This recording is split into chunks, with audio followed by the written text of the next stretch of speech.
The National Autistic Society have been providing specialist autism education for more than 50 years. They support children and young people in their specialist schools, aged from 4 to 21. Every child with autism is different, so they work individually and with carers to help them thrive and enjoy learning, and to make the best possible progress.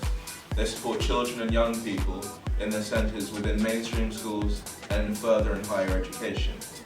Yeah, I think it does, and I think the key thing to remember is that in England the law says that all children of any ability or disability, special need, must be included in all mainstream schools.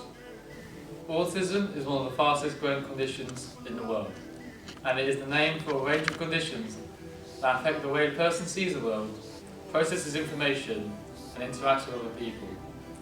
People with autism typically find it difficult to develop social relationships, communicate with others, and think in the abstract. Often the condition is almost unnoticeable, and people may not be diagnosed until they are in their 20s, 30s, or even 40s. Autism is a spectrum condition, which means it can range from barely perceptible difficulties to severe disabilities.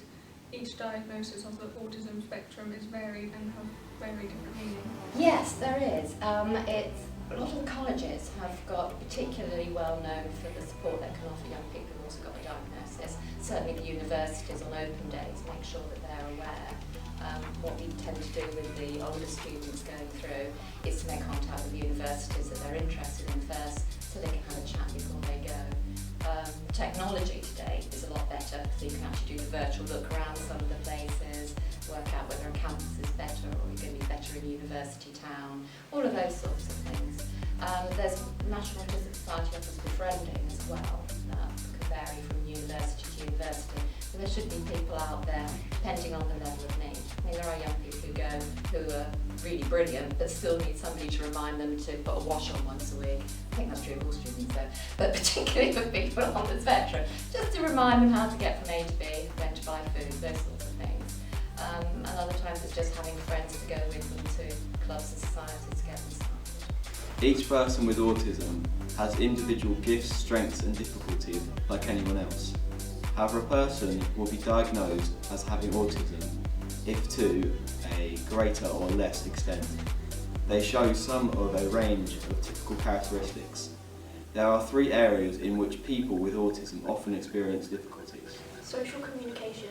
The person may interpret language in a literal way, may have difficulty interpreting idiomatic terms such as "she must have eyes in the back of her head," and may not know when someone is joking or being sarcastic. Social interaction. The person may feel more comfortable with facts than imagining hypothetical what-if situations, or thinking in abstract or conceptual ways. They might find it difficult to put themselves in other people's shoes and understand other people's perceptions or point of view. The social imagination. The person may find it difficult to form or sustain friendships. They may struggle with certain social situations and with making conversation. They may not notice if the person they are talking to is interested in what they're saying. Okay, so I work in a mainstream primary school. So in my school, my school's fully inclusive, and we have children of all abilities. We have a SENCO, which is a special educational needs coordinator, and she makes sure that the right provision is given for all children, including children with autism. And we work with families, outside agencies, and other professionals to make sure that all children get the education that they need. Currently only 15% of adults on the spectrum are in full-time work. 63% of children on the autistic spectrum are not in the kind of school that their parents believe would most support them. 34% of children on the autistic spectrum said that the worst thing about their school days was being picked on because they were different. Oh, that's an interesting question. I think their hearts are definitely in the right place.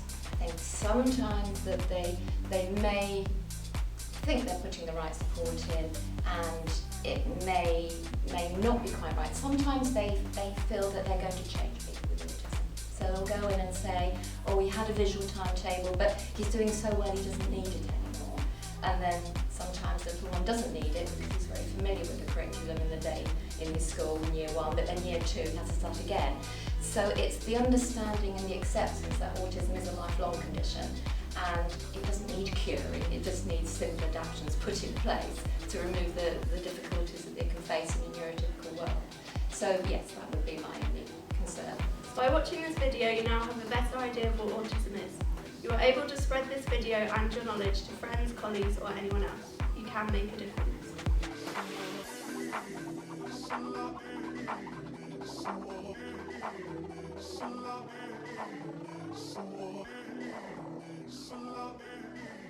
So